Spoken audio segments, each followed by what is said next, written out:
ہم کو روک نہ پائے گی جو حق کی راہ میں آئے گی، دیوار گرا دی جائے گی۔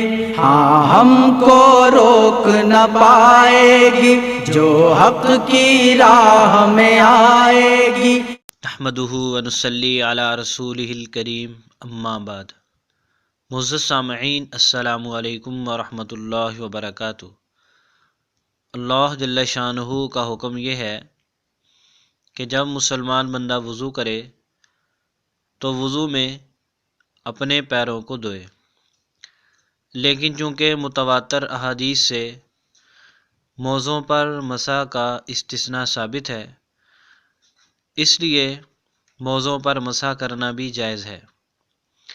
لیکن کچھ لوگ ضعیف روایات کی بنیاد پر لوگوں کو سہولت پسندی کی طرف لے جانا چاہتے ہیں، اور وہ جرابوں پر مسح کی ترغیب بھی دیتے ہیں، مختلف روایات پیش کرتے ہیں، صحابہ کرام کے مبہم آثار پیش کرتے ہیں، امام ابن قدامہ کا ایک حوالہ پیش کرتے ہیں اجماع کے سلسلہ میں، اور حضرت امام ابو حنیفہ رحمۃ اللہ علیہ کے ایک عمل کا سہارا لینے کی بھی کوشش کرتے ہیں۔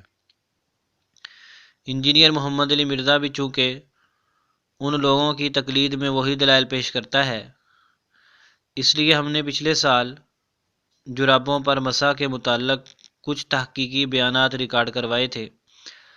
ہماری آپ سے گزارش ہے کہ ہم نیچے ڈسکرپشن میں اور کمنٹ سیکشن میں ان کے لنک دے دیں گے، آپ ان تمام بیانات کو سنیں۔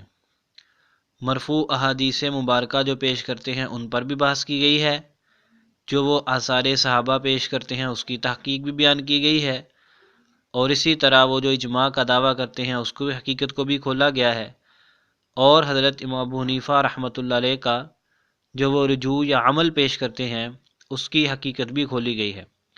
آپ پوری توجہ دھیان کے ساتھ ان بیانوں کو سنیں، انشاءاللہ آپ کو بہت ساری چیزیں ایسی مل جائیں گی جو آپ کو کسی اور بیان یا کسی تحریر کے اندر نہیں ملے گی۔